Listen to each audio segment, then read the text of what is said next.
एक जंगल में एक शेर था। शेर को बहुत भूख लग रही थी। शेर ने हिरन को देखा,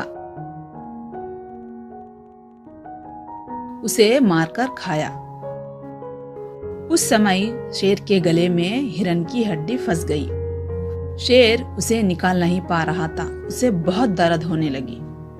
शेर मदद के लिए जंगल में इधर उधर घूम रहा था। शेर को मोरनी नजर आई। शेर ने मोरनी से कहा कि मेरे गले में हड्डी फंस गई, तुम उसे निकाल दो। मोरनी ने कहा, ऐसा बिल्कुल नहीं हो सकता। इस बहाने से तुम मुझे खाना चाहते हो ना, तुम यहाँ से चले जाओ। शेर मायूस होकर वहां से चला गया। इतने में उसे एक भालू नजर आया। शेर भालू के पास गया और कहने लगा, मेरे गले में हड्डी फंस गई, मेहरबानी करके उसे बाहर निकाल दो। भालू कहने लगा कि मैं बहुत थक गया हूँ, मुझे बहुत नींद आ रहा है, तुम यहाँ से जाओ, मैं तुम्हारा कोई मदद नहीं कर सकता। अपना मुंह लटकाते हुए शेर वहां से आगे बढ़ा। इतने में उसे एक हाथी नजर आया। हाथी एक आम के पेड़ के नीचे था।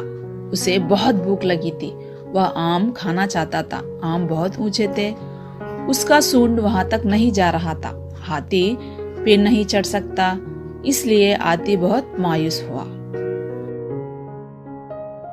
इतने में शेर ने हाथी को देखा और कहने लगा, मैं तुम्हारा मदद करूंगा, उससे पहले तुम्हें मेरी मदद करनी पड़ेगी।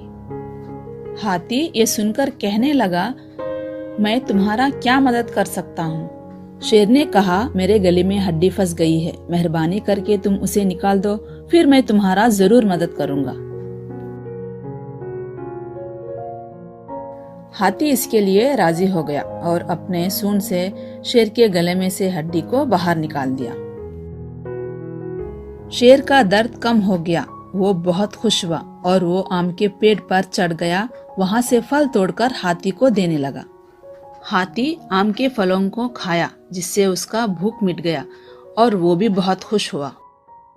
उस दिन से हाथी और शेर अच्छे दोस्त बन गए। देखा बच्चों, इस कहानी से हमें यह पता चलता है कि कोई भी मुसीबत हमें बोलकर नहीं आती, इसलिए हमें सबसे मिलजुल कर रहना चाहिए। हमें भी चाहिए कि मुसीबत में कब कौन काम आ जाए नहीं मालूम, इसीलिए दुश्मन को भी दोस्त बनाकर रखना चाहिए।